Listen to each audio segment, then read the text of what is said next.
جشن آزادی کے موقع پر کوئٹہ میں پرنس آغا عمر، امیر خان اور مختلف سیاسی جماعتوں اور سماجی تنظیموں کی جانب سے ریلیوں کا انعقاد کیا گیا۔ اسی طرح مرکزی مسلم لیگ کے زیر اہتمام بھی 1 کلومیٹر طویل پرچم بردار ریلی نکالی گئی، جس کی قیادت پاکستان مرکزی مسلم لیگ کے صوبائی امیر حافظ محمد ادریس نے کی۔ یہ ریلی جی پی او چوک سے ہوتی ہوئی تنظیم چوک پر اختتام پذیر ہوئی۔ اس موقع پر حافظ محمد ادریس کا کہنا تھا کہ وطن عزیز کے لیے ہمارے آباء و اجداد نے بہت سی قربانیاں دیں۔ بزرگوں اور شہداء کی قربانیوں کے باعث ہی آج ہم آزاد فضاؤں میں سانس لے رہے ہیں۔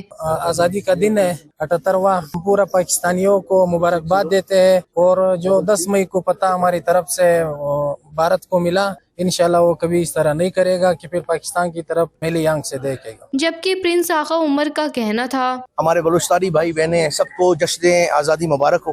آج ہم نے ایک منہ توڑ جواب بھارت کو دیا ہے۔ جو فتنہ بھارت چل رہے، ان کا خیال تھا کہ وہ آرام سے آ کے ادھر ان کا جو دل چاہے گا بلوچستان ان کے ساتھ کھڑا ہوگا، ان کو ایک بہت منہ توڑ جواب ملا ہے۔ اور یہ ابھی فتنے آئیں گے، یہ نہیں ہے کہ ختم ہوا ہے، یہ اپنے فتنے کرتے رہیں گے۔ ایز اے قوم ہم انشاءاللہ تعالیٰ اپنے ملک کے ساتھ کھڑے ہیں، ہم اپنے افواج کے ساتھ کھڑے ہیں۔ میں سب بلوچستانیوں کو کہوں گا کہ ہم اپنے ملک کے ساتھ خوبصورت لگتے ہیں، ہم اپنے ملک کو مضبوط کریں۔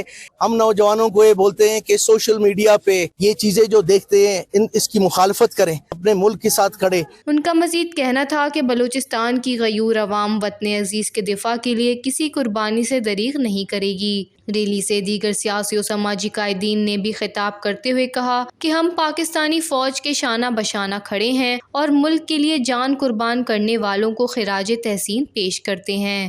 وش نیوز، کوئٹہ، بلوچستان۔